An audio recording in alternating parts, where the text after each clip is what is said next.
ভিডিওতে ভালো এক্সপিরিয়েন্স পেতে হেডফোন ব্যবহার করুন।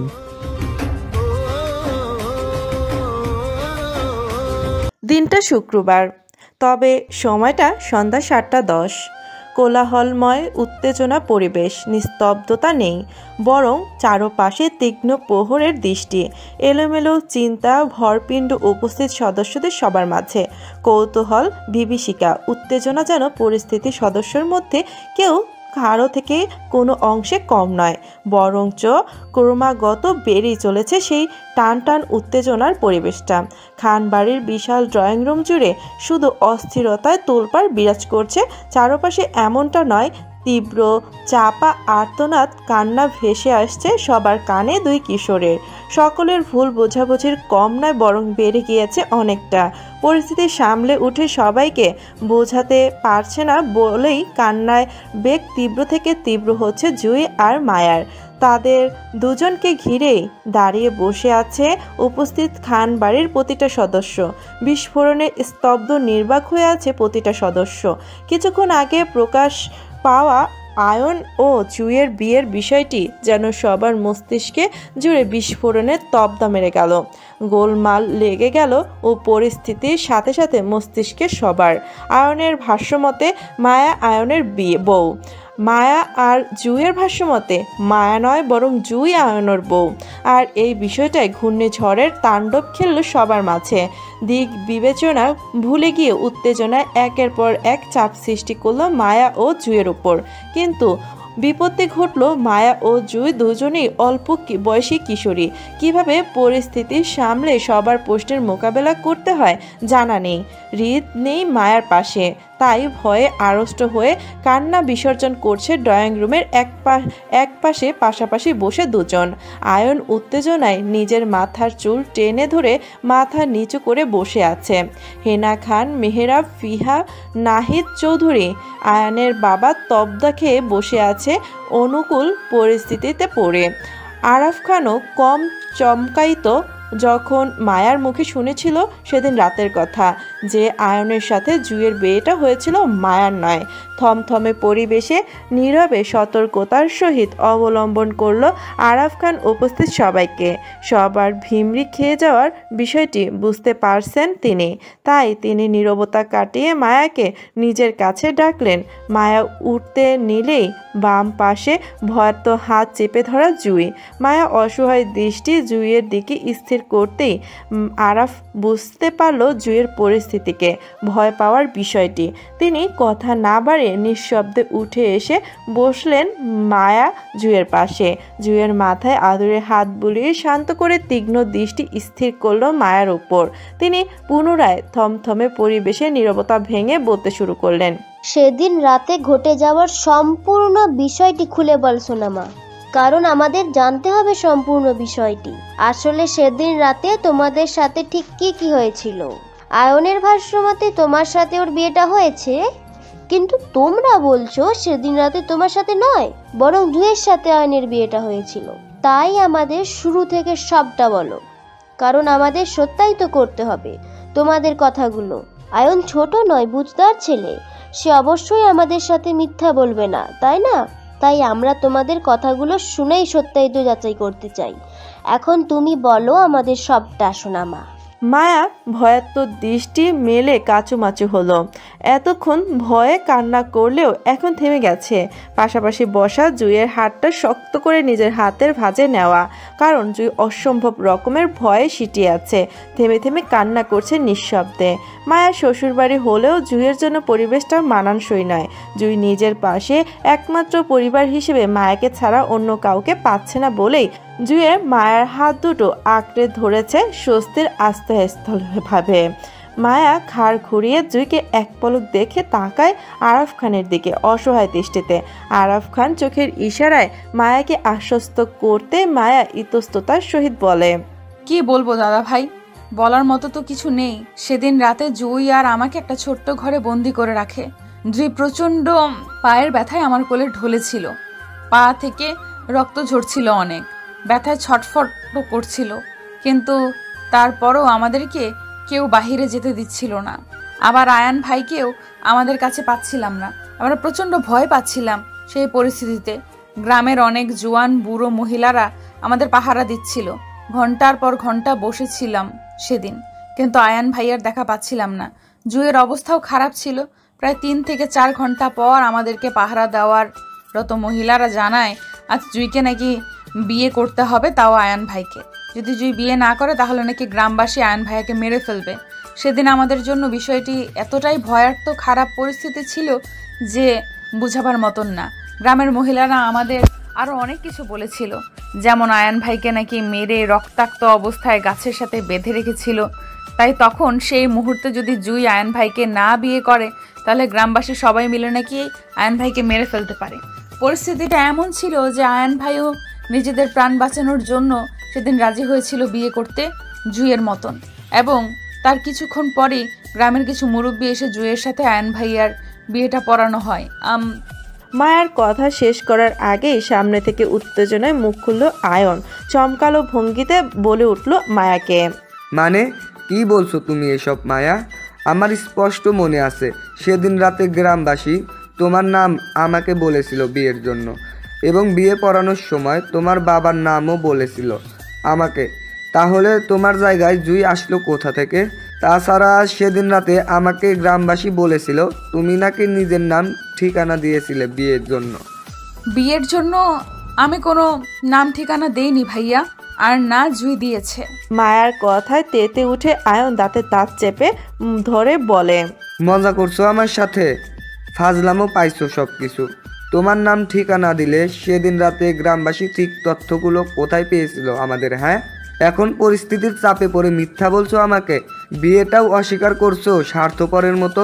আয়নের পরবর্তীতে রাগের আভাস ভয়াত্ম হয় মায়া। খানিকটা হাঁসফাঁস করতেই প্রতিবাদী মুখ খুলল জুই মায়াকে মিথ্যাবাদী বলায়। মায়া মিথ্যা বলছে না ডাক্তার সাহেব, আর না কোনো কিছু অস্বীকার করছে। যা হয়েছিল সেটাই বর্ণনা করা হয়েছে। এখানে না একটু কম না একটু বেশি। আমরা কেউ কোনো রূপ তথ্য দেইনি, কারণ কেউ আমাদের কাছে নাম ঠিকানার জন্য প্রশ্নই করেনি, কারণ তারা নাকি পূর্বে থেকে আমাদের সম্পর্কে অবগত ছিল। নিজের অস্থিরতায় ঝোঁকে আয়নের জুইয়ের প্রতিবাদ স্বরটাও পছন্দ হলো না, তাই রাগে দাঁতে দাঁত চেপে বলে ওঠে, সেট আপ। আমি আপনাকে প্রশ্ন করিনি, তাহলে আমাদের মাঝে তৃতীয় পার্সন হয়ে কেন কথা বলবেছেন? ন্যূনতম ম্যানার্স শেখেননি আপনি? আয়নের অপমানজনক কথায় গা ঝাঁকিয়ে একরাশ রাগ ফেটে পড়ল জুইয়ের শরীরে, কিন্তু তারপরেও বড়দের সামনে বাজে ব্যবহার করল না আয়নের সাথে, বরং শান্ত থাকলো। তবে চাপা স্বরে বলে উঠল, যথেষ্ট পরিমাণ ম্যানার্স শিক্ষাটা আমার আছে ডাক্তার সাহেব। তাছাড়া এখানে আপনার ব্যক্তিগত কোনো কিছু একা আলোচনা হচ্ছে না, আমিও জড়িত আছি সম্পূর্ণভাবে এই বিষয়টিতে। পরিস্থিতির শিকার একা আপনি বা মায়া নন, আমি হয়েছিলাম সেদিন আপনাদের সাথে। তাই আপনার বিয়েটাতে কাঙ্ক্ষিতভাবেই আমাকে আসতে হচ্ছে। তার থেকে সবচেয়ে বড় ভুলটা হয়েছে আমি আপনার আর মায়ার কথায় কেন আমার পরিবার, আমার বাবা থেকে এতদিন ধরেই এই বিষয়টি লুকিয়ে রাখলাম।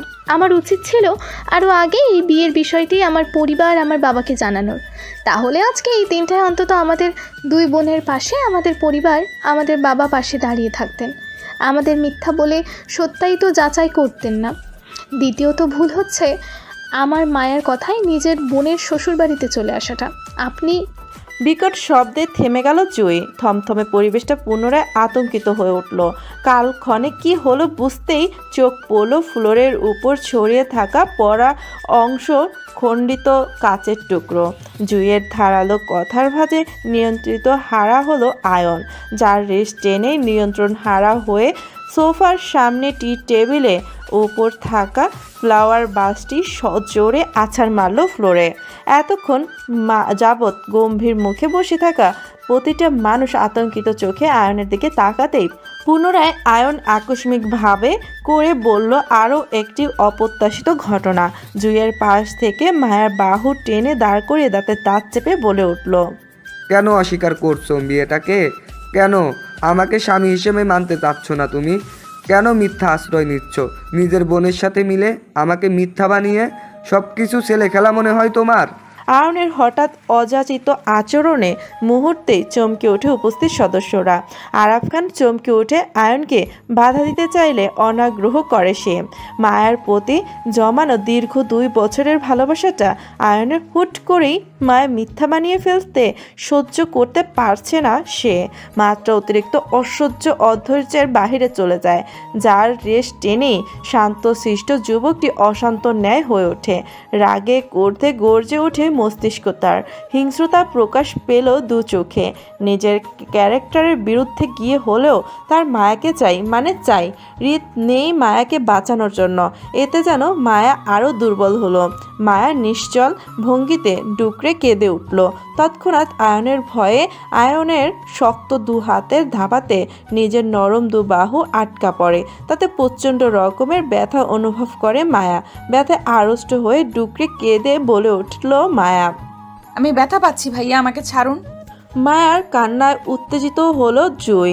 তৎক্ষণাৎ পাশ থেকে উঠে বাধা দিতে চাইল আয়নকে।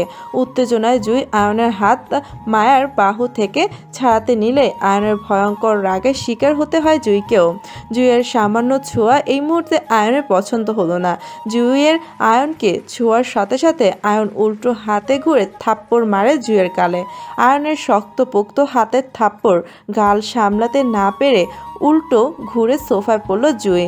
উত্তেজনার পরিবেশ আয়নকে সামলাতে টেনে ধরল আরাফ খান। হেনা খান, মেহেরা, ফিহা চিৎকার করে জুইয়ের কাছে আসার আগে মায়া দ্রুততার সঙ্গে জুইকে আঁকড়ে ধরে নিজের বুকে।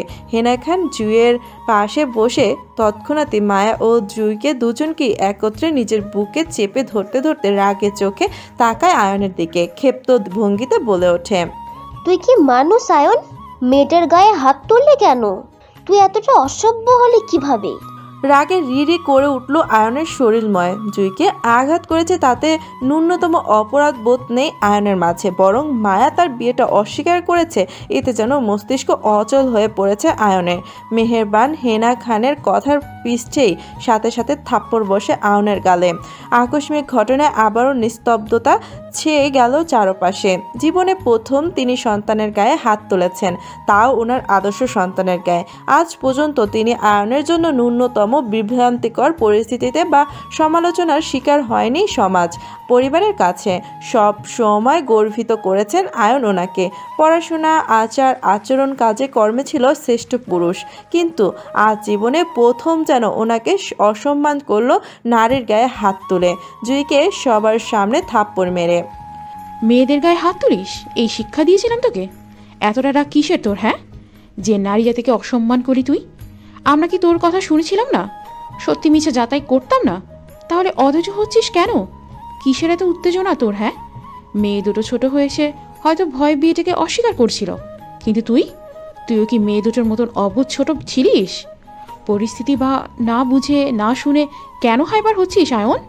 পাশ থেকে এগিয়ে এসেই আয়নের বাবা নাহিদ চৌধুরী আয়নের উদ্দেশ্যে অত্যন্ত গম্ভীর কণ্ঠে বলে উঠল, তোমার মা ঠিক বলছে আয়ন, আগে পরিস্থিতি বোঝো, কারণ তোমাদের কথাবার্তা সব কিছুই আমাদের কাছে এলোমেলো লাগছে। তুমি বলছো গ্রামবাসী তোমাকে মায়ের নাম বলে বিয়ে পড়িয়েছে, আর মায়া জুই বলছে ওদেরকে গ্রামবাসী জুইকে আর তোমার নাম বলে বিয়ে পড়িয়েছে। এমনটা তো হতে পারে? তোমরা দুই পক্ষে সত্য বলছো। তোমাকে কেন ফাঁদে ফেলা হয়েছিল সেদিন রাতে? মায়ের থাপ্পড় আর বাবার কথায় শান্ত হলো আয়ন। নাহিদ চৌধুরীর কথাগুলো আয়নের মস্তিষ্কে টনক নড়তে চমকিত হলো সে। ধরে আসা গলায় বলতে লাগলো, মানে? আরাফ খান আয়নের বাহু চেপে সোজা হয়ে দাঁড়ায়।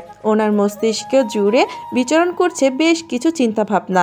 যদি সেইগুলো সত্য হয় তো আয়নকে থামাবার নয়, তিনি মনে মনে বেশ কয়েকবার আল্লাহকে স্মরণ করে নিল।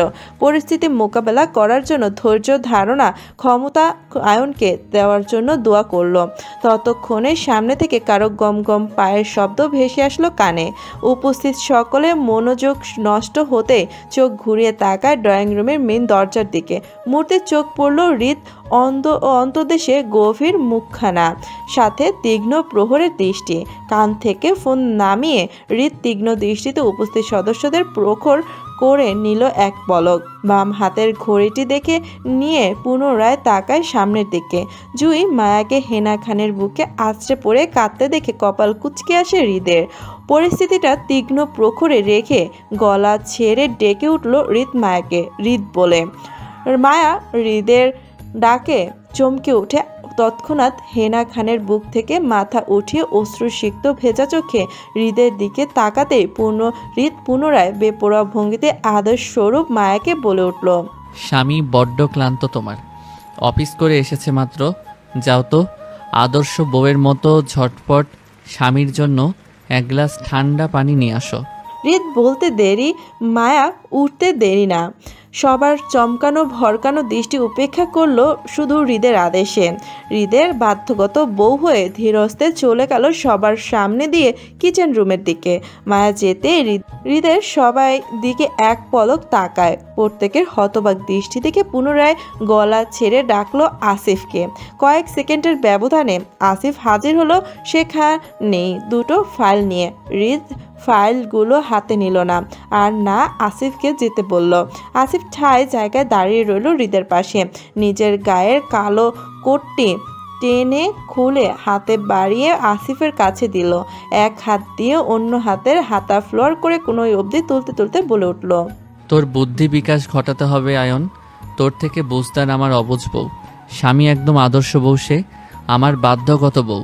আচ্ছা যাই হোক, এখন কথা হলো তুই আমার বউকে বিভ্রান্ত করছিস, আপত্তিকর পরিস্থিতিতে ফেলছিস সবার সামনে, যেটা স্বামী হিসেবে আমার কাম্য নয়। আমি ভালো না সেটা সবাই জানে, তাই খারাপ হলেও সেটা নতুন দেখাবে না। এখন তুই বল, তুই কি চাস? তোর বুদ্ধি বিকাশ কি আমি ঘটাবো, নাকি তুই নিজ থেকেই প্রকাশিত হবি বিকট মস্তিষ্ক নিয়ে? কোনটা? মায়ের আচরণ হৃদের মুখে বারবার মায়াকে বউ বলে সম্বোধন করাটা ছিল উত্তেজনায় পরিবেশটা তুমুল বর্জ্যপাতের মতো। প্রত্যেকের মাথায় যেন আকাশ ভেঙে পড়ল। হৃদ মায়ের আচরণ ও কথায় অবিশ্বাস্য ন্যায় তবদা খেয়ে তাকিয়ে রইল হৃদের দিকে। আয়ন দু হাতে মুষ্টিবদ্ধ করে রাগের দাঁতে দাঁত চেপে বলে উঠল, শাট আপ হৃদ, একদম বাজে কথা বলবি না মায়াকে ঘিরে। কিসের বউ তোর মায়া? তোর কি মনে হয় হৃদ তোর হেয়ালি ভঙ্গিতে আসি আমি? আয়নের কথায় বিরক্ত ভাঁজ পড়ল হৃদের কপালে। বিরক্তির যে টেনে বলে উঠল, মুখস্থ বিদ্যা পড়ে ডাক্তারি পাশ করেছিস, নাকি বুদ্ধিও খাটিয়েছিলি কখনো সেই পড়াশোনায়? ছে, একটা মাইয়া মানুষের মতো বোঝাতে হবে এখন আমায় তোকে? টান টান উত্তেজিত পরিস্থিতি। হৃদের খাপছাড়া কথাগুলো ছিল গোলক ধাঁধার ন্যায় সবার কাছে। আয়ন রাগে কটমট করতে পাশ থেকে অধৈর্য গলায় আওড়ায় হেনা খান জুইকে জড়িয়ে নিয়ে। হৃদ, হেয়ালি করছিস কেন আমাদের সাথে? তোর কিছু বলার থাকলে দ্রুত বল আমাদের। শুধু শুধু কেন আমাদের এমন গোলক ধাঁধায় ফেলছিস? দেখছিস না সবাই এমনিতেই কতটা টেনশনে পড়ে আছে, নতুন করে কেন টেনশন বাড়াচ্ছিস সবার তুই? হেনা খানের কথায় সম্মতি জানায় আরাফ খানম। তিনি হৃদকে উদ্দেশ্য করে বলেন, তোমার দাদি ঠিক বলেছে হৃদ, প্লিজ হেয়ালি করিস না, সবাই এমনিতেই টেনশনে আছে অনেক। তাছাড়া তোর সাথে তো মায়ার বিবাহিক সম্পর্ক নেই, তুই নিজের বিয়েটা বাতিল করেছিস 2 বছর আগে, তাহলে এখন কেন মায়াকে বউ বলে দাবি করছিস?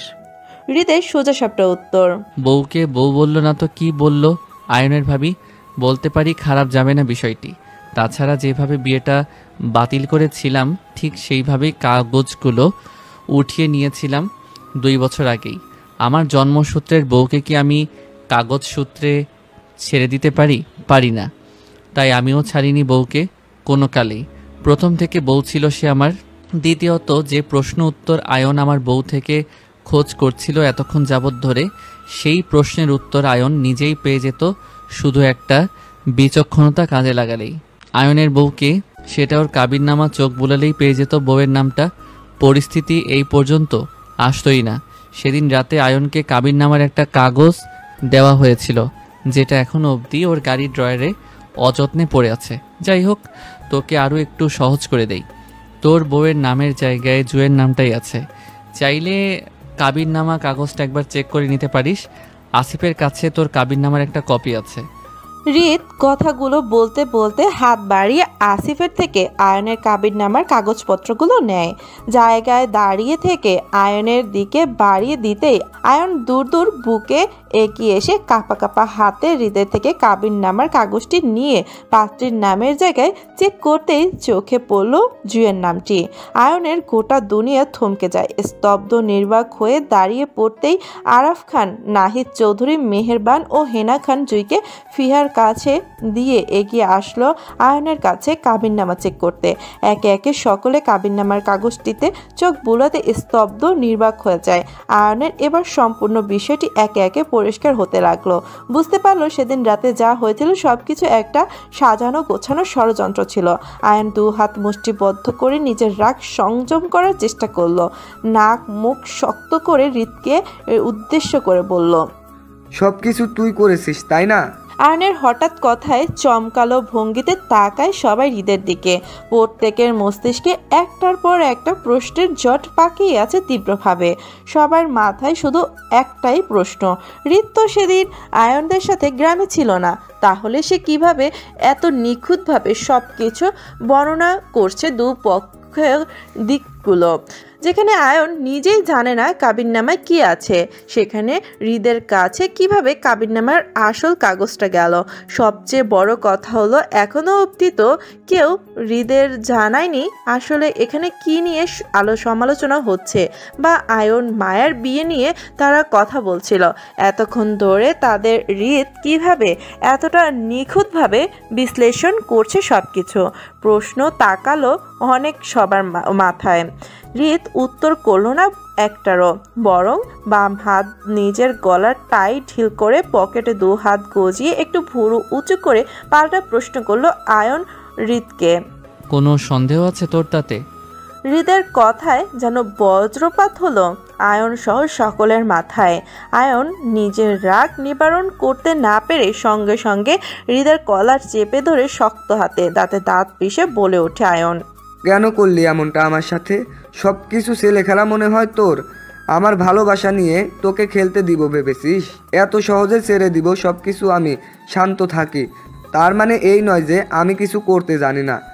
সব কিছু ধ্বংস করে দিব যদি আমি আমার ভালোবাসা না পাই। তোকে ডিঙিয়ে হলেও নিজের ভালোবাসা আদায় করে নিব আমি, তারপরেও এক চুল ছাড় দিব না কোনো কিছুতেই। হৃদ আয়নের আচরণ উপস্থিত সকলে আতঙ্কিত হয়ে এগিয়ে আসে আয়নকে হৃদ থেকে ছাড়ানোর জন্য। ব্যর্থ হলো হৃদ থেকে আয়নকে ছাড়াতে, বরং আয়নের হুঙ্কারে দমে যায় সবাই। বরং দমল না হৃদ, প্রচণ্ড বিরক্তিতে তিক্ততা গলা ছাড়লো আয়নকে। আমার গরম লাগছে, দূরে গিয়ে দাঁড়া আয়ন। ঘেঁষাঘেঁষি করছিস কেন তুই? হৃদের খাপছাড়া কথায় আরও তেতে উঠল আয়ন। হৃদের শার্টের কলার আরও শক্ত করে ইউ বলে আরও কিছু বলতে নেবে তার আগেই থামতে আয়নকে। তার ভালোবাসার মানুষটি হৃদকে ঘিরে ব্যাকুলতা ছটফটতা চোখে বিঁধল আয়নের।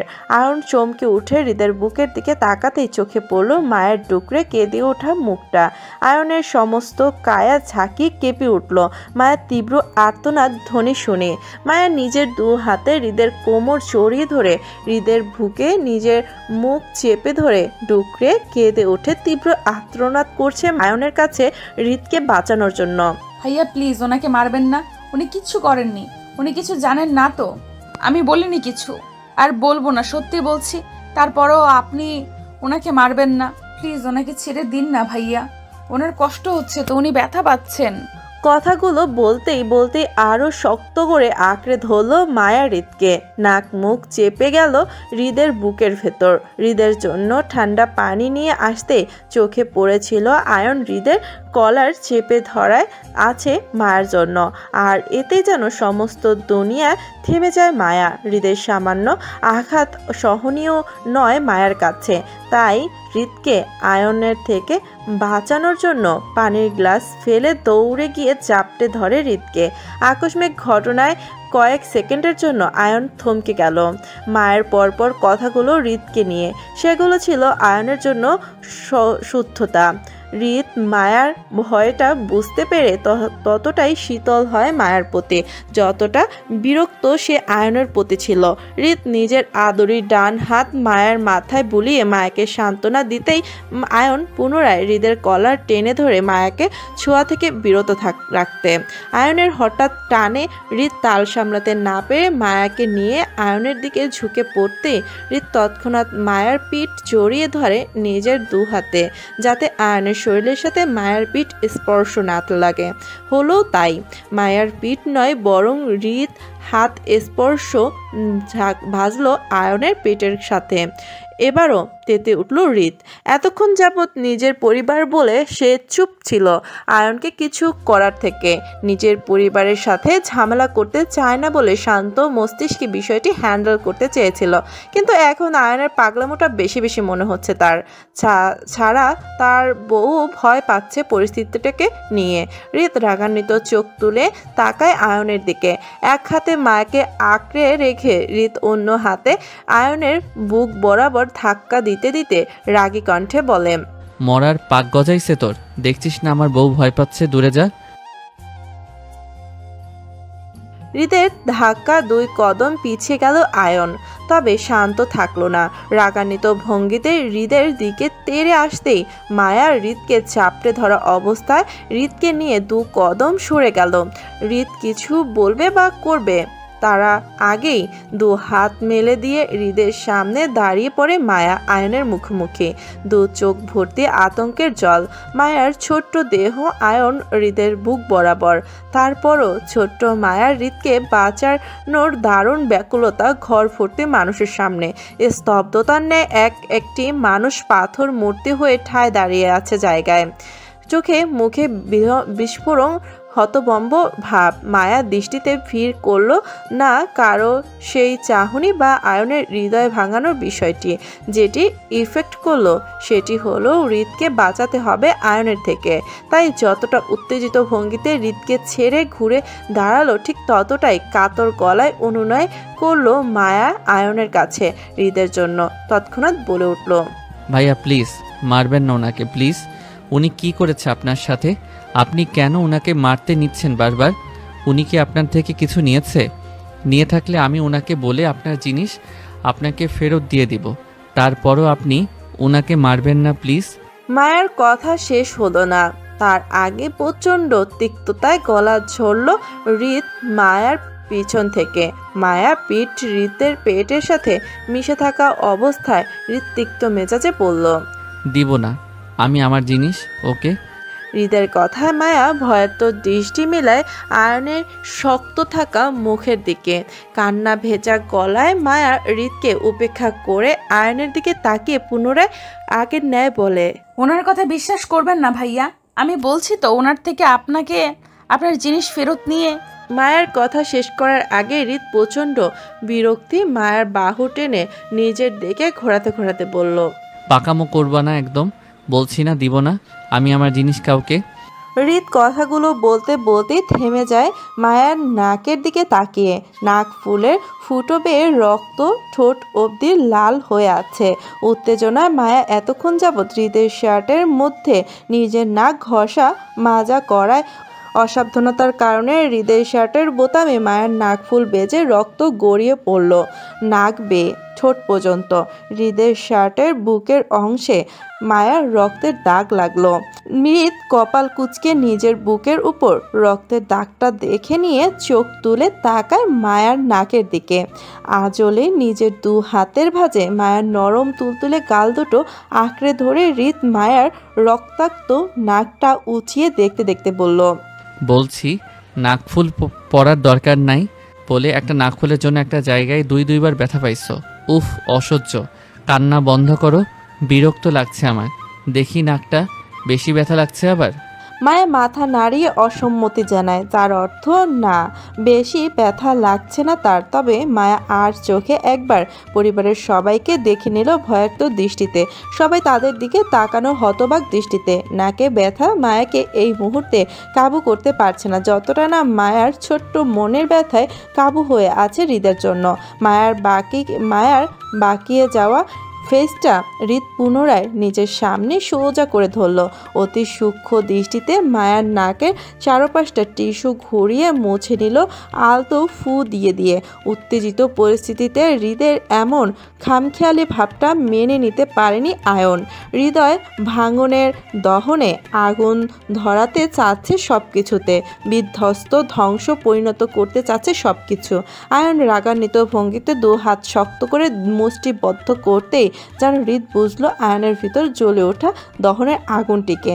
তাই মায়ার নাকের রক্তটা পরিষ্কার করে টিস্যু দিয়ে মুছে চোখ তুলে তাকায় আয়নের দিকে হৃদ। অত্যন্ত সুচালো ঠান্ডা গলায় হুমকির বার্তা স্বরূপ বলল, আপাতত ঝামেলা চাচ্ছি না আমি আয়ন, তোর সব প্রশ্নের উত্তর দিব, তবে এই মুহূর্তে চুপ থাকতে হবে তোকে। বউ আমার তোকে ভয় পাচ্ছে ভীষণ, সেই সাথে নাকে আঘাতও পেয়েছে, তাই মন মেজাজ দুটোই খারাপ আছে আমার। এখন ঝামেলা করবি তো ঝামেলা বাড়বে। আগে আমার অবুঝ বউকে শান্ত করে নেই, তারপরও তোকেও শান্ত করব। বউয়ের সামনে ঝামেলা চাচ্ছি না। আমার বউ ছোট মানুষ, এসবে ভয় পাচ্ছে দাদা ভাই। তুমি আয়নকে আপাতত সামলাও। আমার মনে হয় না ওর মাথায় আমার কোনো কথা ঢুকছে। যদি ও আমার বউয়ের সামনে সিন ক্রিয়েট করে তাহলে আমি মনে হয় না শান্ত থাকতে পারবো। তাই বলছি দাদা ভাই, টেল হিম, জাস্ট ওয়েট ফর 2 মিনিটস। হৃদের কথাগুলো বলতে বলতেই মনোযোগী হয় মায়াতে। আরাফ খান দ্রুততার ন্যায় আয়নকে আটকালো। আপাতত সব কিছুরই সবার মাথার উপর দিয়ে যাচ্ছে হৃদের মায়াকে নিয়ে ছোট্ট থেকে ছোট বিষয় যত্নশীল হওয়াটা। সাথে মায়া হৃদের প্রতি অস্বাভাবিক পাগলামো প্রকাশ করেছে। দুজনকে একে অপরের প্রতি কতটা ডুবে আছে, যতটা হয়তো উপস্থিত কেউ কল্পনা করতে পারবে না। আরাফ খান দীর্ঘ নিঃশ্বাস ফেলে চুপ করে রইলেন সবার মতো করে। আপাতত তিনিও জানতে চায় হৃদ এরপর কি বলে। তিনি পুনরায় পূর্ণ দৃষ্টি ফেলে হৃদ মায়ের দিকে। তখন হৃদ আদরের হাতে মায়ের চোখের পানি মুছে দিয়ে বলে জুইকে নিয়ে নিজের রুমে যেতে। হৃদের আদেশে মায়া নড়ে চড়ে আর চোখে আয়নের রাগান্বিত ফেসটা দেখে নিয়ে নাসুচ করতেই চাইল হৃদের সামনে। তার ধারণা সে চলে গেলে আবারও আয়ন তার মিস্টার ভিলেনকে মারতে চাইবে। তখন যদি মায়া বাঁচানোর জন্য না থাকে তাহলে ভীষণ কষ্ট পাবে তার মিস্টার ভিলেন। না, সে কিছুতেই চায় না এমনটা হোক, আর না সে চায় তার মিস্টার ভিলেনকে কেউ আঘাত করুক। কিন্তু মা কিছুতেই পেরে উঠল না হৃদের ধমকের সাথে। চোখে মুখে অন্ধকার করে কাঁদতে কাঁদতে জুইকে নিয়ে চলে যায় নিজের রুমে। প্রচণ্ড কান্নায় টইটুম্বুর দুই বোন দরজার কুণ্ডি লাগিয়ে কাঁদতে বসে। মায়া যেতেই গা ঝেড়ে গলার টাই খুলে আসিফের হাতে দিল হৃদ। রাগ শার্টের উপরের বোতাম দুটো পরপর খুলে উন্মুক্ত করলো নিজের গলদেশ। গুটানো হাতা দুটো আরও একটু টেনে গুটিয়ে নিতে নিতে বলল, তো শুরু কর তোর সব প্রশ্নের ভান্ডার। হৃদের খাপছাড়া আচরণে বহিঃপ্রকাশ আয়নের বিন্দু মাত্র হেলদোল হলো না, বরং সে জানতো হৃদ এমন কিছুই বলবে তাকে। আয়ন আগের ন্যায় চোখ মুখ শক্ত করে বলে, কেন করেছিলে এমনটা? গ্রামবাসী সবাই তোর লোক ছিল, তাই না? আয়নের প্রশ্নে দায় সারা ভাব উত্তর দিল হৃদ, অবভিয়াসলি। তোর কি মনে হয় বর্তমান যুগে এসেও সে আগেকার মতো ব্লক মাইন্ড আছে নাকি কারো, যে ছেলে মেয়েকে দেখলেই ধরে বেঁধে বিয়ে দিবে? এমনটা নেই। যুগ বদলাইছে, সেই সাথে মানুষের মাইন্ডও। নিজের খেয়ে পড়ে কেউ নিজের পকেটের টাকা খরচ করে এখন মানুষজন অন্যকে ধরে বেঁধে বিয়ে দেয় না, বরং ছেলে মেয়ে দেখলে ধরে বেঁধে ফাঁদে ফেলে টাকা উসুল করতে চায়। এখন তোর সাদাসিধা মাইন্ডে আমার ক্রিমিনাল কেসটা ধরতে পারলো, তার জন্য আমি অবশ্য খানিকটা অবাক হয়েছিলাম। তোকে আমি বোকা ভাবিনি কখনো, কিন্তু তুই বোকার মতোই কাজ করে ফেললি। যাই হোক, মূল কথায় আসি। সেদিন রাতে তোর সামনে উপস্থিত থাকা প্রতিটা সদস্য, ছোট থেকে বড়, বাচ্চা কাচ্চা, জোয়ান, বৃদ্ধ, মহিলা, প্রতিটা মানুষ ছিল আমার লোক। পুরো এলাকাবাসীকে ঘোষণা দেওয়া হয়েছিল বিশাল। হসপিটাল, রাস্তা, বিদ্যালয় এসব বানানোর চুক্তি করা হয়েছিল তাদের সাথে আমার লোকের, যেটা পেয়েও গেছে ইতিমধ্যে। তোর সকল তথ্য আগের থেকে দেওয়া ছিল তাদের হাতে। তোর যাতে সন্দেহ না হয় সেই জন্য আমার বউয়ের নাম তোকে শোনানোর হয়েছিল প্রকাশ্যে কবুল বলার সময়। তবে ঠিক তার সাথে সাথে নিঃস্বরে গ্রামের দুজন সাক্ষীকে রেখে জুয়ের নামটা শোনানো হয়েছিল তাদের। তুই অন্যমনস্ক থাকায় হয়তো লক্ষ্য করিসনি। এবার কাবিননামায় তোর সাইনটা নেওয়া হয় যাতে জুয়ের নামটা তোর চোখে না পড়ে। দ্বিতীয়ত, তোকে বিয়ের আগ পর্যন্ত আটকে রাখার কারণ হলো যাতে তুই বুঝতে না পারিস আসলে তোর বিয়েটা কার সাথে হচ্ছে। কারণ ভিতরে আমার বউয়ের কাছে গেলে কথা বলে বুঝে যেতি আসলে তোকে জুয়ের সাথে বিয়ে দেওয়ার জন্য গ্রামবাসী ফাঁদ পেতেছে, তাই কৌশলে সবটা আগেই করে নেওয়া হয়েছিল। তৃতীয়, তোর চোখে এটা কেন পড়লো না যে জুই কেন সেদিন আঘাত পেল, আমার বউ কেন পেল না? ভালো করে লক্ষ্য করলে দেখতে পারতি সেদিন ছেলেগুলো জুইকে টানছি, আমার বউকে না। উল্টো আমার বউ তার বোনকে বাঁচানোর জন্য জুয়ের হাত ধরে টানাটানি করছিল বারবার। হৃদের কথা শেষ হবার আগেই পুনরায় হৃদের শার্টের কলার চেপে ধরল আয়ন। রাগে আয়নের নিজের হিতাহিত জ্ঞান শূন্য হয়ে পড়েছে, তাই হৃদের কথাগুলো সহজে মেনে নিতে পারছে না, পারার কথাও না। হৃদের দেওয়া আঘাতটাও বড়, ছলনাটাও বড় ছিল আয়নের জন্য, যা আয়ন নিতে পারছে না। রাগান্বিত আয়ন হৃদের শার্টের কলার চেপে দক্ষ হাতে আঘাত করতে নিবে তার আগেই আরাফ খান ও নাহিদ খান আয়নের বাহু টেনে চাপটে ধরে দাঁড়ানোর চেষ্টা করলো পরপর। উত্তেজিত পরিস্থিতিতে হেনা খান মেহেরাবও পিছিয়ে নেই, আয়নকে থামানোর চেষ্টা করছে। একটা সময় সবার তুমুল চিৎকার চেঁচামেচির শব্দে খানবাড়ির ড্রয়িং রুমে রমনির উত্তেজনাময় পরিবেশে সৃষ্টি হয়। সারিবদ্ধভাবে বাড়ির সকল কাজের লোক দারোয়ান কিচেন রুমে সামনে জড়সড় হয়ে কম্পিত ভঙ্গিতে। হৃদয় শান্ত ভঙ্গিতে যেন অশান্ত ন্যায় বিরক্ত হলো এবার। আয়নের বারবার শার্টের কলার চেপে ধরাটা মোটেও পছন্দ হচ্ছে না তার।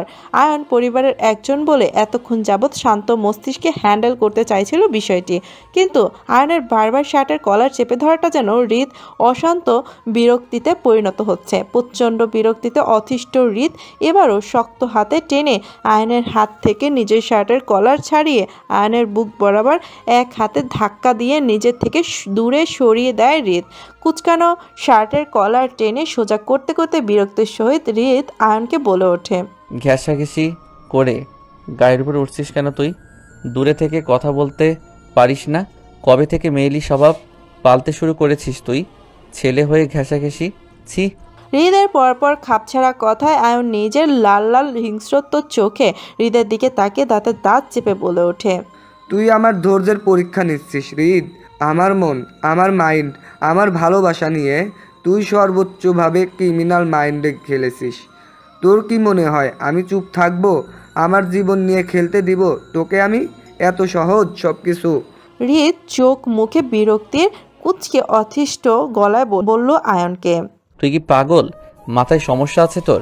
আমার বিয়ে করা বউকে তোর কাছে কোন দুঃখে বিয়ে দিব আমি, যেখানে আমি শারীরিক, মানসিক, আর্থিক সকল দিক থেকে ফিট অ্যান্ড ফাইন? লুক আয়ন, আমার কথা শেষ হয় নাই।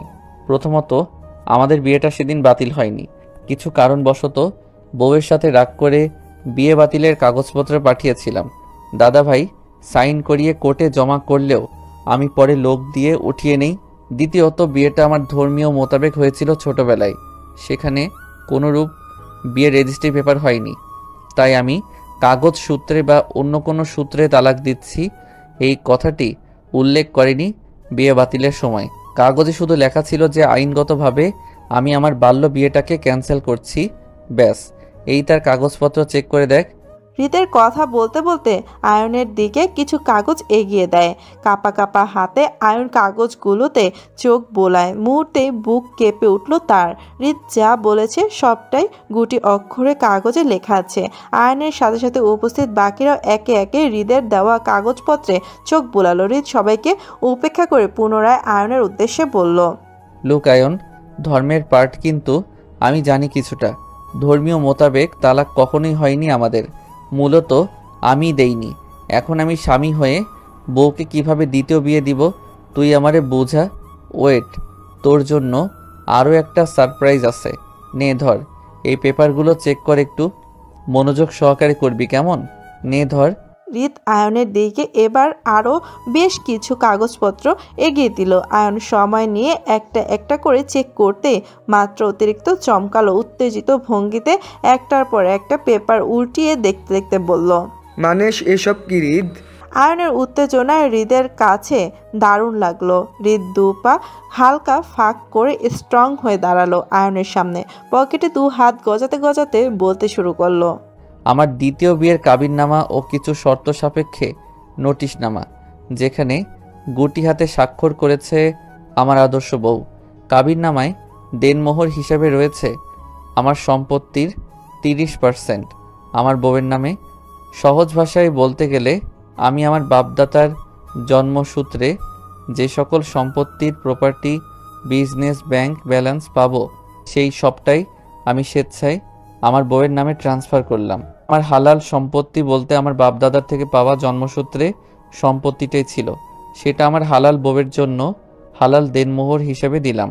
বাকি রইল আমার 70% সম্পত্তির, সেটা হলো আমার নিজস্ব হারাম টাকার পাহাড়ে বানানো কালো টাকা, বুঝিস তো, সেটাই।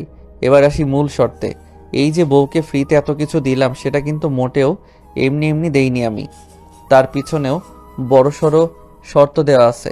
এবার তুই আমার শর্তনামাগুলোতে চোখ বুলা একটু, সেখানটায় লেখা আছে বেশ কিছু শর্ত। শর্ত সাপেক্ষ 1, প্রথমত আমার বউ, উপরে রিক্তা ইসলাম মায়া, সে স্বেচ্ছায় সজ্ঞানে আমাকে তার স্বামী হিসেবে মেনে নিচ্ছে, এই প্রতিশ্রুতিতে যে জীবনে কখনো কোনো পরিস্থিতি সে আমাকে তার পক্ষ থেকে ডিভোর্স দিতে পারবো না। আর যদি কোনো কারণে তার মন বদল হয়, আমাকে ডিভোর্স দিতে চায়, তাহলে সে আমাকে আমার 100% সম্পত্তির সমতুল্য ভাগ দিতে হবে বাধ্যতামূলক। আর যদি দিতে না পারে, তাহলে তার পক্ষ থেকে ডিভোর্স গ্রহণযোগ্য হবে না আইনিভাবে। দ্বিতীয়ত, যদি কোনো সহৃদয়বান ব্যক্তি আমার বউয়ের হয়ে কথা বলে এবং সাপোর্ট করে আমার থেকে তাকে আলাদা করার বা ডিভোর্স দেওয়ার, তাহলে সেই উক্ত সহৃদয়বান ব্যক্তি আমাকে আমার বউয়ের হয়ে 100% সম্পত্তির ভাগ পরিশোধ করতে হবে। আর যদি না পারে, তাহলে জরিমানা স্বরূপ তার সকল ব্যাংক ব্যালেন্স সম্পত্তির আমার নামে ট্রান্সফার হবে, প্লাস তার সপরিবারে সহ সে আইনি ব্যবস্থায় থাকবে 14 বছর পর্যন্ত। এখন জেলখানায় 14 বছর কিভাবে রাখতে হবে সেটা নিশ্চয়ই আমাকে কেউ শিখাই দিতে হবে না, তাই না? তাদের জেলে রাখার দায়িত্বটাও আমার নিজেরই হবে। এবার যদি তুই মনে করিস যে আমার বউয়ের হয়ে আমার শর্ত পূরণ করবি, শর্ত মোতাবেক আমাকে 100% পাওনা পরিশোধ করবি, তাহলে শুনে রাখ, আমার সম্পত্তির 30 ভাগ মানে হাজার হাজার কোটি টাকা হয়ে দাঁড়ায় খানবাড়ির সম্পত্তিতে। সেখানে আমার সম্পত্তির 100 ভাগ মানে কারো মাথায় হিসাবে আটবে না কতটা কালো টাকার পাহাড় জমা আছে আমার নামে। গ্যাংস্টার মানুষ, দিনের আলোতে ক্ষমতা আসবে বসে সকলের সামনে দিয়েই ডাকাতি করারই আমার কাজ। তাই তোর আশাটাও গুড়িবালি দে। যাই হোক, এবার আসি তৃতীয় শর্তে। আমি চাইলে ডিভোর্স দিতে পারবো আমার বউকে, তবে আমার ডিভোর্স দেওয়ার সাথে সাথে আমার সম্পত্তির 30% ভাগ একান্তভাবেই আমার বউয়ের নামের ট্রান্সফার হয়ে যাবে দাবিস্বরূপ। ব্যাস, এতটুকু। পরের শর্তগুলো তুই নিজ দায়িত্বে পড়ে নিস। এবার আসি তোর কাছে। তুই কি করবি সেটা তোর একান্ত ব্যক্তিগত ইস্যু, তবে আমি আমার বউকে ছাড়ছি না, ইহকালে আর না পরকালে। বউ থাকতে না চাইলে বাধ্য করব, দরকার পড়লে 2 পা কেটে সারা জীবনের জন্য রুমে বসিয়ে রাখবো, তারপরও বউকে ছাড়ছি না। তাই বলছি, আমার রাস্তায় আসবি না। আমি তোকে আজকে শান্ত স্বরূপ বোঝাচ্ছি, কারণ আমি ঝামেলা চাচ্ছি না পরিবারের সাথে। সবচেয়ে গুরুত্বপূর্ণ বিষয় হলো, তুই আমার বউকে দেখেছিস, আমার প্রতি তার অস্বাভাবিক পাগলামোটাও চোখে পড়েছে তোর। এখন নিশ্চয়ই আমাকে ভেঙে বলতে হবে না তোকে যে বউয়ের কতটা অস্তিত্ব জোরে আমার বসবাস রয়েছে। বাকিটা তোর ইচ্ছা। এখন কাহিনী করতে চাইলে করতে পারিস, সফল হবি বলে মনে হয় না। তারপরও নিজের সান্ত্বনার জন্য ট্রাই করে দেখতে পারি। I always there for you. দীর্ঘ ভাষণে থামল হৃদ, বুক ফুলিয়ে শ্বাস ছাড়ল। অনেকটা বছর পর পরিবারের সাথে এত কথা বলতে হয়েছে তাকে, তাও ফালতু একটা বিষয় নিয়ে। হৃদ দীর্ঘ নিঃশ্বাস ফেলে চোখ তুলে তাকায় আয়নের উপস্থিত সদস্যদের দিকে। প্রত্যেকের বাকরুদ্ধ বিস্মিত অবস্থা দাঁড়ানো, হয়তো কারোই হৃদের কথাগুলো হজম হয়নি। হৃদ তীক্ষ্ণ দৃষ্টিতে সবাইকে পর্যবেক্ষণ করতে কানে আসলো কারো ডুকরে কেঁদে ওঠার শব্দ। উপস্থিত সবাই চমকে উঠে পেছনে তাকাতে চোখে পড়ল ফিয়া ফ্লোরে বসে সোফায় মুখ গুজিয়ে ফুপিয়ে কেঁদে উঠছে। উপস্থিত কেউ বুঝলো না ফিয়ার হঠাৎ কেঁদে ওঠার কারণটা। ফিয়া নিজের বুক ফাটা কষ্ট লুকাতে না পেরে ডুকরে কেঁদে ওঠে সবার সামনে। এমনিতেই এলোমেলো সম্পর্কের জোরে সে দিশেহারা প্রায়। আরিফকে কিছুতেই মানাতে পারছে না নিজের জন্য। দীর্ঘ 3 বছরের সম্পর্ক এতেই ঘটে যাচ্ছে দিন বা দিন। এমনিতেই আরিফ মায়াকে নিয়ে খান বাড়ির সাথে নারাজ, যার রেশ টেনে ফিহার সাথে সম্পর্ক নষ্টের কারণ। তারপরেও ফিহা কোথাও একটা আশা রেখেছিল, হয়তো মায়ের সাথে আয়নের বিয়েটা হলে নিশ্চয়ই তাকে আরিফ মেনে নিতে পারবে, কারণ মায়া তখন খান বাড়ির গণ্ডি থেকে বের হয়ে যাবে এই ভেবে। কিন্তু এখন মায়ের সাথে সাথে জুইও অনাকাঙ্ক্ষিতভাবে খান বাড়ির সম্পর্কে ভিড়ে আটকা পড়ে গেল। এলোমেলো সম্পর্কগুলো আরও এলোমেলো হয়ে গেল। এবার আরিফকে মানাতে পারবে বলে মনে হচ্ছে না, বরং আরও রেগে যাবে নিজের দ্বিতীয় বোনকে খান বাড়ির সম্পর্কে আটকানোর জন্য। তার দোষের ফলস্বরূপ ফিহা সারা জীবনের জন্য আরিফকে হারাতে হবে। তাছাড়া নিজের বাপ ভাইও আর মেনে নিবে না মায়ার পরিবারের কাউকে, কারণ আজকের ঘটনাকে কেন্দ্র করে ফিহার পরিবারের সবার মন বিষিয়ে গেছে হয়তো মায়ের পরিবারের প্রতি। সেটা টের পেয়েছে ফিহা। এলোমেলো সম্পর্কের কথা চিন্তা করেই ফিহা বারবার ডুকরে কেঁদে উঠতে চাইছে। আয়ন কাউকে কিছু বলল না, আর না ঘুরে দেখলো নিজের বোনের কান্নারত অবস্থাটা। অশান্ত মনে বেরিয়ে পড়ল খান বাড়ির চৌকাট মারিয়ে।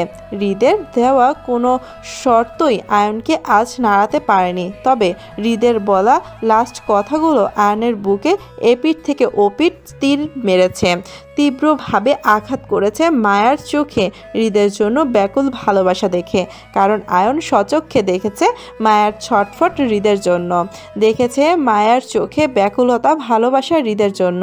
মায়ের সব কিছুতেই আজ জড়িয়েছিল হৃদ আর হৃদ। আয়ন নিজেকে মায়ের চোখে কোথাও দেখতে পায়নি, আর না দেখেছে মায়ের চোখে নিজের জন্য সম্মান বা ভালোবাসা। পেয়েছে শুধু ভয় আর ভয়, আর এতে আয়ন অশান্ত, বড্ড যন্ত্রণাময়, বুকের তীব্র ব্যথায় কাতর। তার আজ একা থাকা প্রয়োজন। মায়ার জন্য সে হৃদের সাথে যুদ্ধ করতে রাজি, কিন্তু যুদ্ধটা করবে কার জন্য? আয়ন, মায়া তো তার নয়, সে তো তাকে চায় না, হৃদকে চায়। আয়ন যেতে হৃদ গম্ভীর মুখে প্রস্থান করলো নিজের রুমের দিকে। আপাতত তার কাজ শেষ, বাকিটা সময় সময় দেখা যাবে। এলোমেলো সম্পর্কের ভিড়ে পরদিন সকালে জুই এক প্রকার কান্নাকাটি করে খানবাড়ির সম্পর্ক মারিয়ে ছুটে চলে যায় ব্রাহ্মণবাড়িয়াতে। জুইয়ের পেছন পেছন মায়াও ছুটল ব্রাহ্মণবাড়িয়ার উদ্দেশ্যে নিজের পরিবারের। পরদিন সকালে মায়া সব কিছু বাদ দিয়ে জুইকে নিয়ে পড়ে রইল। এতটাই খামখেয়ালি অন্যমনস্ক ছিল যে একবার হৃদের সাথে দেখাটা অবধি করলো না। হৃদকে না বলে গেল। মায়া হৃদকে পেছনে ফেলে জুইয়ের সাথে পাড়ি জমালো ব্রাহ্মণবাড়িয়াতে। আর এতেই যেন এলোমেলো সম্পর্কের ভিড়ে আরও একটি সম্পর্ক শেষ হলো। এলোমেলো সম্পর্কের আগুন বুঝি এবার হৃদ মায়ের সম্পর্কেও লাগলো। সবেমাত্র হৃদ মায়ের নতুন গোছানো সুন্দর সম্পর্কটাতেও ফাটল সৃষ্টি হলো মায়ের অবুঝতার কারণে। অধৈর্যের ন্যায় মায়া জুইকে নিয়ে চলে গেল নিজের পরিবারের। আজ 1 মাস হৃদকে না জানিয়ে। হৃদও খবর নিল না, নেওয়ার চেষ্টাও করলো না। গোছানো সম্পর্কটা আবার অগোছালো হলো। মায়াও পড়ে রইল নিজের পরিবারে, নিজের বাবা মায়ের কাছে। ভ্যাপসা গরমে অতিষ্ঠ জননগরে লোডশেডিং প্রচণ্ড। ঘন ঘন বিদ্যুৎ চলে যাচ্ছে, আবারও ফিরছে। তবে আপাতত বিদ্যুৎ নেই চারপাশে, নেই কোনো প্রকৃতির শীতল হাওয়া। স্তব্ধ গরম চারপাশে। আমাবস্যার ঘন কালো ঘুটঘুটে রাত। সময়টা রাত 10টা। 10টার কোঠায় পেরিয়ে যথারীতি 11টার কাঁটায় ঠেকেছে আরও 20 আগেই। বর্তমান রাত 11:21। একটা মাঝামাঝি সাইজের দোতলা বাড়ির কোণার রুমে খোলা বারান্দায় স্থির দাঁড়িয়ে আছে জয়। অশান্ত মনে শান্ত দৃষ্টি স্থির প্রশস্ত কালো আকাশে জলমলে তারার দিকে। ভাবনা জুড়ে নানান চিন্তা। সেই চিন্তার এক অংশে আয়নের নামটাও আছে। ভাবনায় বিভোর জুইকে চমকে দিতে হঠাৎ আগমন ঘটল মায়ার। চঞ্চল হরিণীর ন্যায় অন্ধকার রুম হাতড়ে এসে ধূপ করে বসলো খোলা বারান্দার বেতের চেয়ারের উপর। চেয়ারটা খানিকটা নড়ে উঠল শব্দ করে। অন্ধকার হঠাৎ শব্দ হয়ে চমকে উঠে জুই। ঘাড় ঘুরিয়ে পেছন ফিরে তাকাতেই আবছা আলোয় চোখে পড়ল মায়ার দুষ্ট হাসি রেখে। ভয় পেয়েছিস? মায়ের কথায় হালকা হাসার চেষ্টা করলো জুই। বিষণ্ণতায় ঘিরা মন খারাপ ভাব নিয়ে পুনরায় ঘাড় ঘুরিয়ে তাকায় অন্ধকারময় আকাশের দিকে। মায়ার কথায় ছোট্ট করে উত্তরে বলল, না। নিজের পাশের বেতের চেয়ারটা টেনে মায়ার চেয়ারের সাথে চেয়ার লাগিয়ে জুইকে সেখানটায় বসতে ইশারা করে বলে, আয় এখানটায় বস। মায়া কথা অনুযায়ী জুই বিনা বাক্য ব্যয়ে এসে বসলো মায়ের পাশের চেয়ারটায়। দুজনে স্থির দৃষ্টি খোলা আকাশের উপর। নীরবতা ভেঙে মায়া পুনরায় বলে, কি নিয়ে তো ভাবছিস? কিছু না। অয়ন ভাইকে মনে পড়ছে? না। জুইয়ের উত্তরের পুনরায় নীরবতা ছেয়ে যায় চারপাশ। সেদিন রাতের ঘটনার পর আজ 2 মাসের থেকে অধিক সময় হয়েছে জুইয়ের সাথে মায়া ব্রাহ্মণবাড়িয়াতে আছে নিজের পরিবারের সাথে। শফিকুল ইসলাম শরীরটা বেশ একটা ভালো যাচ্ছে না বিধায় মায়া ঢাকা ফিরছে না ইচ্ছাকৃতভাবে। অবশ্য আরও একটি কারণ আছে, জুইকে মানসিকভাবে সাপোর্ট করার জন্য আপাতত মায়া ব্রাহ্মণবাড়িয়াতেই থাকা। তবে খান বাড়ির সকলের সাথে যোগাযোগ হয়, কথা হয় বাবা শফিকুল ইসলামের ফোন দিয়ে। শুধু হৃদের খবরাখবর জানা নেই মায়ার। আজ বিগত 2 মাসের বেশি সময় ধরে হৃদের সাথে মায়ার কথা বা দেখা সাক্ষাৎ নেই। হৃদ ভালো আছে কিনা তাও জানা নেই মায়ার। তবে প্রতি মুহূর্তে খুব জানতে ইচ্ছে হয় মায়ার, তার মিস্টার ভিলেন কেমন আছে, ভালো আছে কিনা। একদিন তো মায়া লাজ লজ্জার মাথা খেয়ে হেনা খানকে জিজ্ঞাসা করেই বসেছিল তার মিস্টার ভিলেন কেমন আছে, ভালো আছে কিনা। সেদিন হেনা খান উত্তরে বলেছিল ভালো আছে, ব্যাস এটুকুই, আর কিছুই মায়ার প্রশ্ন করতে পারেনি। আর না হেনা খান আগ বাড়িয়ে হৃদের সম্পর্কে কিছু বলেছিল মায়াকে। অজ্ঞাত মায়া খুব ছটফট করে তার মিস্টার ভিলেনের খবর নিতে। মায়ার ছোট্ট মনে বেশ অভিমান জমা হয়েছে। কেন তার মিস্টার ভিলেন তার খবর নিচ্ছে না, কেন মায়াকে দেখতে আসে না ব্রাহ্মণবাড়িয়াতে, এত কিসের ব্যস্ততা এই লোকটির, তাকে কি একটা বারও মিস করা যায় না। কই মায়া যে বসে বসে সারাদিন লোকটাকে মিস করে বেড়ায়, কষ্ট পায়, সেটা কাকে বলবে সে। মায়ার ছোট্ট মাথায় একটা জিনিস কিছুতেই আসে না, সে কেন এমন পাষাণ লোককে বসে বসে সারাদিন মিস করে বেড়ায়। তাছাড়া তার মিস্টার ভিলেনেরও কি আর কোনো কাজ নেই। বসে বসে মায়ার ভাবনায় আসা ছাড়া মায়ার মন খারাপ হয়, ভীষণ মন খারাপ হয়। হাত পা ছড়িয়ে ছিটিয়ে কান্না করার মতো মন খারাপ হয়, কিন্তু সে কাঁদবে না, বরং ভীষণ অভিমান করবে তার মিস্টার ভিলেনের সঙ্গে। কথাও বলবে না, ফিরেও তাকাবে না। এমন মন খারাপের অভিমান করবে মায়া। ধীর ভাবনা চিন্তায় মত্ত মায়া অন্ধকারময় রুমে গাল ফুলিয়ে তাকিয়ে রইল জলমলে তারার দিকে। নিস্তব্ধতা পুনরায় ছেয়ে যায় চারপাশ। এবার নীরবতা ভাঙল জুই। আকাশের দিকে তাকিয়ে বিষণ্ণ গলায় বলল জুই, ভাইয়াকে মিস করছিস? না। তোর লটকানো ফেস দেখলে যে কেউ বলে দিবে যে তুই কতটা শোকাহত স্বামী দহনে, কতটা মিস করছিস ভাইয়াকে। ফিরে যাচ্ছিস না কেন তাহলে ঢাকা? বাবা অসুস্থ, আগে সুস্থ হোক তারপর যাব। পুনরায় নিস্তব্ধতা ছেয়ে যায় চারপাশে। মায়া খানিকটা নড়ে চড়ে বসে, ঘুরে তাকায় জুয়ের দিকে। আবছা আলোয় দেখলো জুয়ের বিষণ্ণতা ফেসটা। খানিকটা হাঁসফাঁস করে জুইকে কিছু বলার জন্য মায়া। নীরবতা কাটিয়ে পুনরায় মুখ খুলল মায়া। জড়তায় বলল মায়া, কিছু প্রশ্ন করলে ঠিকঠাক উত্তর দিবি জুন্নু, কিছু লুকাবি না কিন্তু। মায়ার জড়তার কণ্ঠে কান খাড়া হলো জুয়ের, তবে মায়ার দিকে ঘুরে তাকালো না। ঠিকই, তারপরও খানিকটা হলেও বুঝতে পারলো আসলে মায়া কি বলতে চায় ওকে। তাই কোনো রূপ বনিতা না করে সম্মতিতে বলল জুয়ে, বল। আয়ন ভাইকে পছন্দ করিস? মায়ের হঠাৎ প্রশ্নে খানিকটা খেপে উঠল যেন জয়ে। বুকের ধুরফুর চিনচিন ব্যথা নিয়ে মায়ার অগোচরে শক্ত করে চেপে ধরল বেতের চেয়ারের হাতল। কঠিনতা বজায় রেখে শক্ত গলায় বলল জয়ে, না। তাহলে তোদের বিয়ের বিষয়টা এখনো পর্যন্ত বাবাকে কেন জানাচ্ছিস না তুই? তোর কি মনে হয় না এখন অন্তত পরিবারের সবাইকে জানানো দরকার তোদের বিয়ের বিষয়টা নিয়ে? বাবা সুস্থ নয় মায়া, অসুস্থ তিনি। হার্টের সমস্যা ওনার ইদানিং বেশি হচ্ছে, সেটা তুই জানিস। এমনতর অবস্থায় আমার অনাকাঙ্ক্ষিত বিয়ের বিষয়টা প্রকাশ করলে কি হবে সেটা নিশ্চয়ই বুঝতে পারছিস তুই। তাছাড়া তোর বিয়েটাই বাবা আজ পর্যন্ত মেনে নিতে পারেননি, সেখানে দ্বিতীয়বারের মতো সেই খানবাড়ির সাথে আমার অনাকাঙ্ক্ষিত বিয়েটা তিনি সহজে মেনে নিতে পারবেন বলে মনে হচ্ছে তোর? ঝামেলা কতটুকু হবে বলার বাহিরের। এসবের জন্য সময় দরকার, সময় হোক বাবাকে সবটা বলবো আমি। আর কত সময়? তোদের বিয়ের অলরেডি 4 মাস চলে গেছে জন্য। বাবার সাথে পরে কথা বললেও অন্তত অয়ন ভাইয়ের সাথে একবার তোর কথা বলা উচিত। তোরা কি বিয়েটাকে কন্টিনিউ করতে চাইছিস নাকি? প্রশ্নই ওঠে না বিয়েটা কন্টিনিউ করার। এই বিয়েটা আমি চাই না, আর না চাই সম্পর্কটা সারা জীবন বয়ে বেড়াতে। আমি আমার বাবাকে প্রচণ্ড ভালোবাসি ঋতু। আমার জন্য আমার বাবা বিন্দুমাত্র কষ্ট পাক সেটা আমি কখনোই চাইবো না। বাবা খানবাড়ির সাথে কোনো সম্পর্ক পছন্দ করে না, তাই আমিও চাই না নতুন কোনো সম্পর্ক গড়ুক তাদের সাথে। আমার যেটা যেভাবে আছে সেভাবেই থাকুক। বিয়েটা আমি ভুলে গেছি অনেক আগে। আমার জীবনে বিয়েটা শুধু কালো অতীত ছাড়া অন্য কিছু না। আমি আমার জীবনে দ্বিতীয়বারের মতো কখনোই মুখোমুখি হতে চাই না সেই বিয়েটার সাথে। তাই বলছি, তুইও ভুলে যাই বিয়েটাকে। রাত 1:45। ঘন ঘন দরজার করাঘাত। ঘুম থেকে ধূর ফুরিয়ে ওঠে জুঁয়ে। ঘুম ঘুম চোখে দরজার দিকে তাকাতে উচ্চ শব্দে চিৎকার চেঁচামেচি শোনা যায় দরজার ওপাশ থেকে রেহানা বেগমের। মধ্যরাতে মায়ের চিৎকার চেঁচামেচির শব্দে ঘাবড়ে যায় জুঁয়ে। এত রাতে কি হয়েছে বিষয়টি বুঝতে না পেরে পাশে থাকা মায়ের দিকে তাকায়। মায়া উপুর হয়ে বালিশে মুখ গুজিয়ে বেঘরে ঘুমাচ্ছে। দরজার এতটা উচ্চ স্বরে করাঘাতের শব্দটা বিন্দুমাত্র কানে ঢুকছে না মায়ার। জুঁই আতঙ্কিত ভঙ্গিতে মায়াকে বেশ কয়েকবার ধাক্কিয়ে জাগ্রত করার চেষ্টা করলো।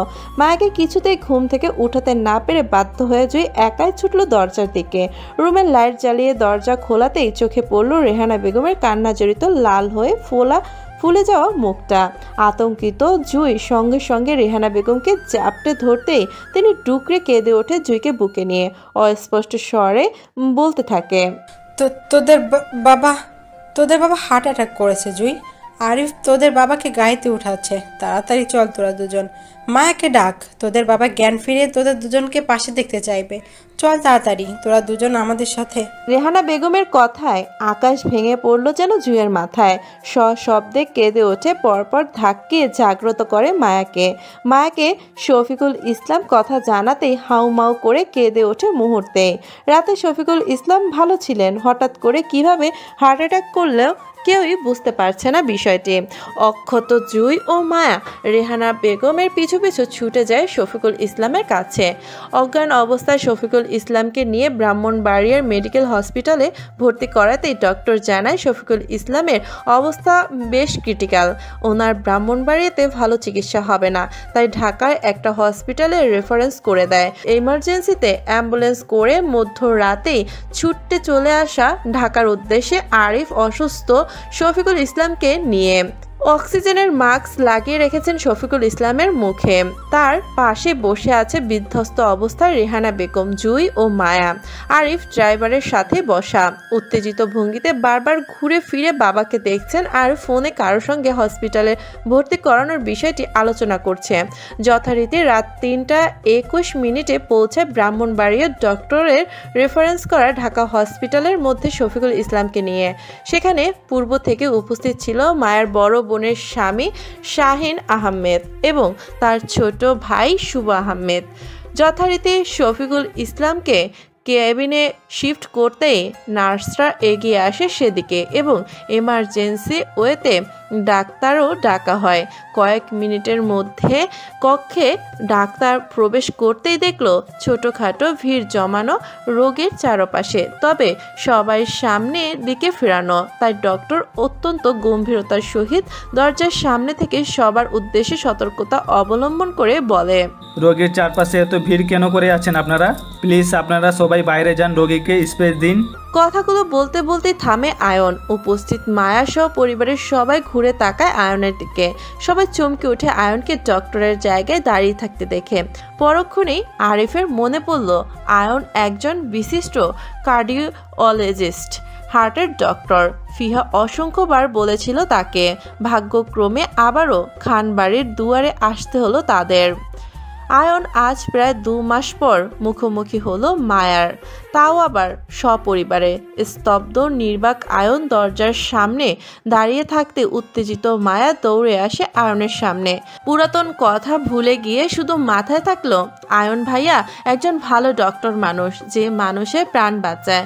মায়া অসংখ্যবার শুনেছে দেখেছে আয়নকে মানুষের প্রাণ বাঁচাতে, তাহলে আজ আয়নই পারবে তার বাবাকে সুস্থ করতে। সে তো মানুষ বাঁচায় তাহলে। ভয়ার্ত মায়া কান্নায় টইটম্বুর হয়ে অস্থির ভঙ্গিতে আয়নের একটা হাত বিশ্বাস্তের সহিত চেপে ধরে নিজের ছোট্ট দুহাতে মুঠোয়, কান্না জড়িত গলায় তৎক্ষণাৎ আওড়ায়, ভাইয়া, আব্বু আব্বু আব্বুকে বাঁচান প্লিজ। আব্বু হার্ট অ্যাটাক করেছে, আপনি আব্বুকে বাঁচিয়ে তুলুন না প্লিজ। আমার আব্বু অসুস্থ, প্লিজ ভাইয়া দেখুন কি হয়েছে আব্বুর। অশান্ত মনে শান্ত চোখে আয়ন মায়াকে এক পলক দেখে নিল। আজ প্রায় 2 মাস পর মায়ের সঙ্গে তার দেখা। খানবাড়িতে যাওয়া হয় না আয়নের, কারোর সাথে যোগাযোগও করা হয় না। তবে হঠাৎ করে যে এইভাবে মায়ের সাথে আবারও দেখা হয়ে যাবে কখনো ভাবেনি আয়ন। গত 2 মাস নিজেকে অনেকটা গুছিয়ে নিয়েছে মায়ের ভালোবাসার অনুভূতি থেকে, নিজেকে ব্যস্ত রেখেছে কাজের চাপে, শক্ত রাখতে চেয়েছে ভেতর থেকে। কিন্তু আজ হঠাৎ করে মায়াকে চোখের সামনে বিধ্বস্ত অবস্থায় দেখে যেন আবারও বেহায়ার বুকটা জ্বালাতন করছে প্রচণ্ডভাবে। আয়নের বেহায়া চোখে দুটো চাইল মায়াকে গভীরভাবে পর্যবেক্ষণ করার, কিন্তু সতর্ক মস্তিষ্ক টনক রইল, বাধা দিল অন্যের বউকে দেখার থেকে। ঘোর প্রতিবাদ করে জানালো, অসাধারণ এই মেয়েটি তোর না, সে তোকে ভালোবাসে না, অন্য কাউকে ভালোবাসে আয়ন। এই মেয়ের দিকে ভুলেও তাকাবি না। আয়ন যেন শুনলো তার মস্তিষ্কের কথাগুলো। মায়াকে গভীর চোখে দেখলো না, বরং দৃষ্টি সরিয়ে সামনে তাকালো। চেহারায় ফুটালো প্রফেশনাল গম্ভীর ভাব, গম্ভীর কণ্ঠে বলল, দেখেছি আমি, সবাইকে নিয়ে তুমি বাহিরে যাও। আয়নের কথা রাখলো মায়া। আয়নকে সুযোগ দিয়ে চলে গেল বাহিরে। মায়া যেতে গোপনে দীর্ঘ নিঃশ্বাস ফেলল আয়ন। এগিয়ে যায় শফিকুল ইসলামের দিকে, চোখের ইশারায় সবাইকে বের হয়ে যেতে বলতে একে একে সবাই চলে যায় কেবিনের বাইরে। আয়ন পুনরায় দীর্ঘ নিঃশ্বাস ফেলে স্বস্তির মনোভাব নিয়ে শফিকুল ইসলামের হাত চেপে ধরে নার্ভস চেক করতেই বেখেয়ালে চোখ যায় সামনে। শফিকুল ইসলামের বাম হাত চেপে ধরে তাতে মাথা ঠেকিয়ে পাশে বসে থাকা জুয়ের উপর। মেয়েটির থেকে থেকে ফুপিয়ে ফুপিয়ে কেঁদে ওঠার কারণ হালকা শরীর নড়ছে জুয়ের। আয়ন প্রথমে জুইকে চিনতে না পেরে কপাল কুঁচকে বিরক্তির সহিত গম্ভীর মুখে বলে, এক্সকিউজ মি মিস, আপনি বাহিরে যান, পেশেন্টদের পাশে কান্না করা নিষেধ। আয়ন কথাগুলো বলতে বলতে থামলো। ততক্ষণে জুই মাথা তুলে তাকায় আয়নের দিকে। অনেকটা সময় নিয়ে কান্নায় অসম্ভব লাল হয়ে আছে জুইয়ের ফর্সা নাক মুখ। অগোছালো ভাবে মুখের চারপাশে চুলের গোছা বের হয়ে আছড়ে পড়ে আছে জুইয়ের মুখে। অসম্ভব মায়াবী দেখালো জুইয়ের কান্নায় লাল হয়ে যাওয়া মুখটা। তবে চমকে ওঠে দুজনেই, স্থির দৃষ্টিপাত করলো একে অপরের দিকে কয়েক সেকেন্ড। অনাকাঙ্ক্ষিতভাবে হঠাৎ দেখায় অপদস্থক হলো দুজনেই। তবে সেটা জুইয়ের চেহারায় প্রকাশ পেলেও আয়নের চেহারায় ছিল প্রফেশনাল গম্ভীরতার ভাব। কোনো কিছু বোঝার উপায় নেই আয়নের বাহিক্য গম্ভীর চেহারা দেখে। তবে আয়ন বুঝলো জুইয়ের থমথমে দৃষ্টিটা। জুইয়ের দৃষ্টি দেখে নিজের দৃষ্টি সরিয়ে পুনরায় নিজের কাজে মনোযোগী হলো ion. Shafiqul Islam nerves check করতে করতে অপর হাতে ঘড়ির দিকে তাকিয়ে আয়ন প্রফেশনাল গম্ভীর কণ্ঠে জুইকে উদ্দেশ্য করে বলল, বাহিরে যান আপনি, পেশেন্টদের কাছে ভিড় জমানো যাবে না, নিষেধ। আয়নের কথা বিনা বাক্য ব্যয়ে উঠে দাঁড়ালো জুই। বাবার অসুস্থতার শোকাহত জুই তখনও আয়নকে নিয়ে বিশেষ একটা ভাবতে বসেনি। তবে আয়নকে খেয়াল করেছে। জুই চলে যেতে যেতে পুনরায় ঘুরে তাকায় শফিকুল ইসলামের দিকে। বাবাকে এক পলক দেখে নিয়ে চোখ আওড়ায় গম্ভীর মুখে দাঁড়িয়ে থাকা আয়নের দিকে। কয়েক সেকেন্ডের ব্যবধানে কেবিন ছেড়ে বেরিয়ে চলে যায় জুই। আয়ন ইমার্জেন্সি ওয়েতে শফিকুল ইসলামের সকল টেস্ট পরীক্ষা পরীক্ষা নিরীক্ষা করা এবং সকল রিপোর্ট কালেক্ট করে পাঠানো হয় আয়নের কেবিনে। আয়ন মনোযোগ সহকারে রিপোর্টগুলো চেক করে ডাকলো আরিফকে। আরিফ আয়নের কেবিনের সামনে হাজির হতেই পরপর আসে আরও দুজন পুরুষ, শাহিন ও শুভ। আয়নের অনুমতি স্বরূপ তিনজনে কেবিনে ঢুকে বসে চেয়ার টেনে। আয়ন অপরিচিত দুজন পুরুষকে এক পলক দেখে নিয়ে চোখ ঘুরিয়ে তাকায় আরিফের দিকে। অত্যন্ত গম্ভীর মুখে রিপোর্টের কাগজগুলো আরিফের দিকে এগিয়ে দিতে দিতে প্রফেশনাল গম্ভীর মুখে বলে উঠল, পেশেন্টদের হার্ট 75% ব্লক হয়ে আছে, যার ফলে পেশেন্ট মেজর হার্ট অ্যাটাক করেছে। অতিরিক্ত দুশ্চিন্তা, টেনশনে বা মানসিক চাপে এমনটা হয়ে থাকে। পেশেন্টের 75% হার্ট ব্লক, তার মানে তিনি দীর্ঘদিন ধরে মানসিক চাপে ছিলেন। হয়তো পেশেন্ট কোনো কিছু নিয়ে তীব্র টেনশনে করেন ক্রমাগত। আপনারা কি পেশেন্টের এই বিষয়টি নিয়ে পূর্বে থেকে অবগত ছিল না মিস্টার আরিফ? আয়নের পরপর কথায় বুক কেঁপে ওঠে আরিফের। বাবার দুশ্চিন্তার কারণটা অজানা নয় তার। মায়াকে আর তাকে নিয়েই মূল চিন্তার কারণ শফিকুল ইসলামের। মায়াকে জড়িয়ে সম্পর্কটা ভালো যাচ্ছে না বাবা ছেলের মধ্যে। আরিফ ঠিকঠাক কথা বলে না শফিকুল ইসলামের সাথে। মায়াকে কেন খান বাড়িতে পাঠালো এই বিষয়টি নিয়ে, কিন্তু তার বাবা যে এতটা মানসিকভাবে ভেঙে পড়বে সেটা ভাবেনি।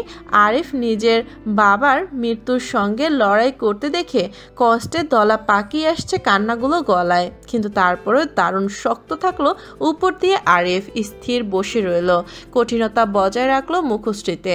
শক্ত গলায় আয়নের প্রশ্নের উত্তর করে গম্ভীর মুখে বলল, অবগত ছিলাম, তবে এতটা দৃঢ়ভাবে নয় ডক্টর।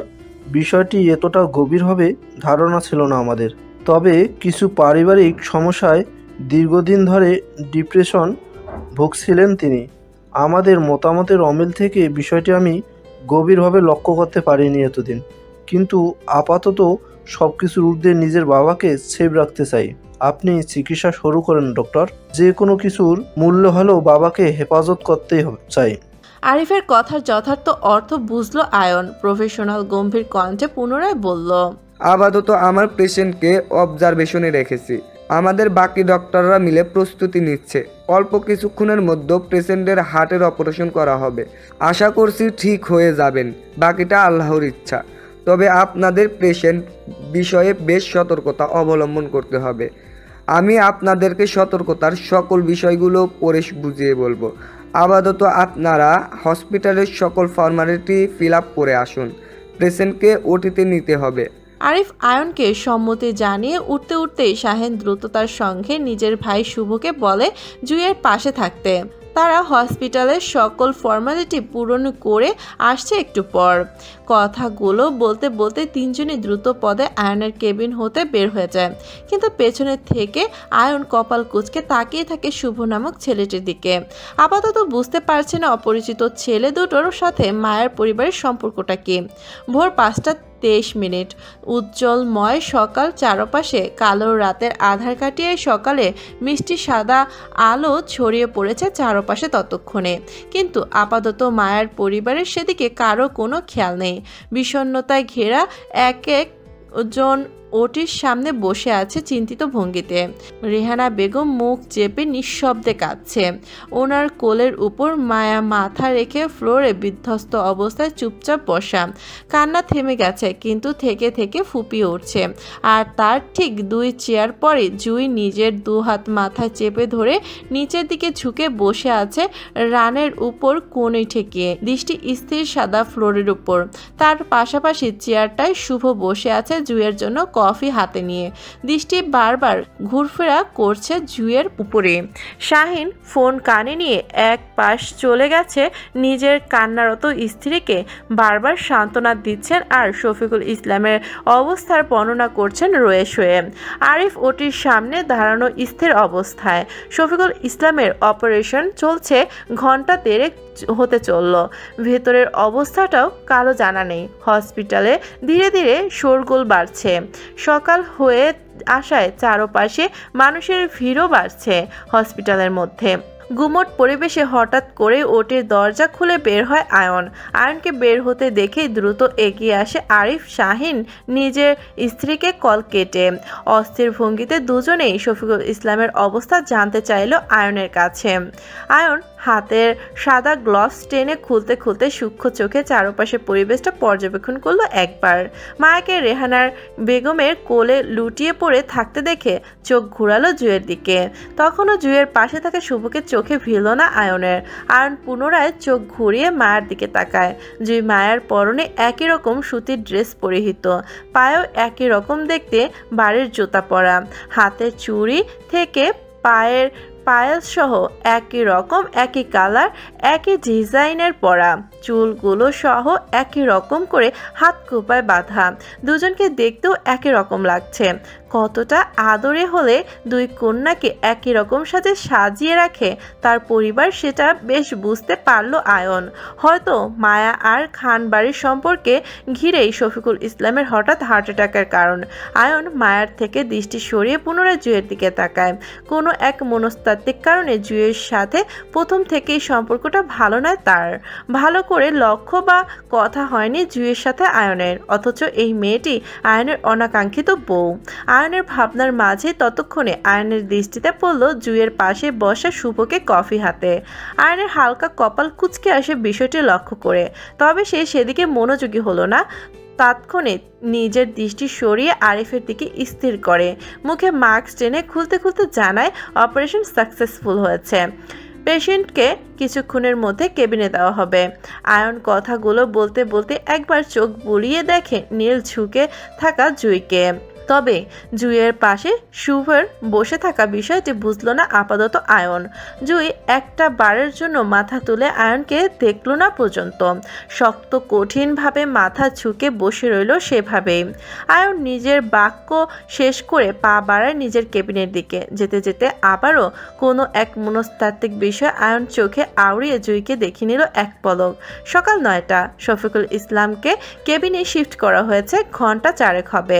ততক্ষণে হাজির হয়ে গেছে খানবাড়ির সদস্যরাও। সবাই নয়, মাত্র 4 জন, হেনা খান, আরাফ খান, মালা ও আসিফ। বাকিরা কেউ আসেনি, আসবেও বা কিভাবে। আয়নের পরিবার সেদিনের ঘটনার পর থেকে খানবাড়ি কারোর সাথে যোগাযোগ রাখে না, এক প্রকার রাগ করে। মেহেরবান স্পষ্ট ভাষায় মা বাবার সঙ্গে রাগারাগি করে স্বামী সন্তান নিয়ে বেরিয়ে গিয়েছিলেন সেদিন। আজ অবধি যোগাযোগ করেননি মা বাবার সাথে তিনি।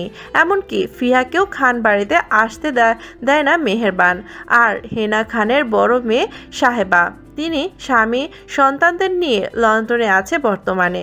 রিত বাংলাদেশে আছে, তবে আপাতত মায়ের থেকে দূরে থাকছে। শফিকুল ইসলামের অবস্থা কথা সকালে আসিফ হতে জানতে পারল হেনা খান ও আরাফ খান।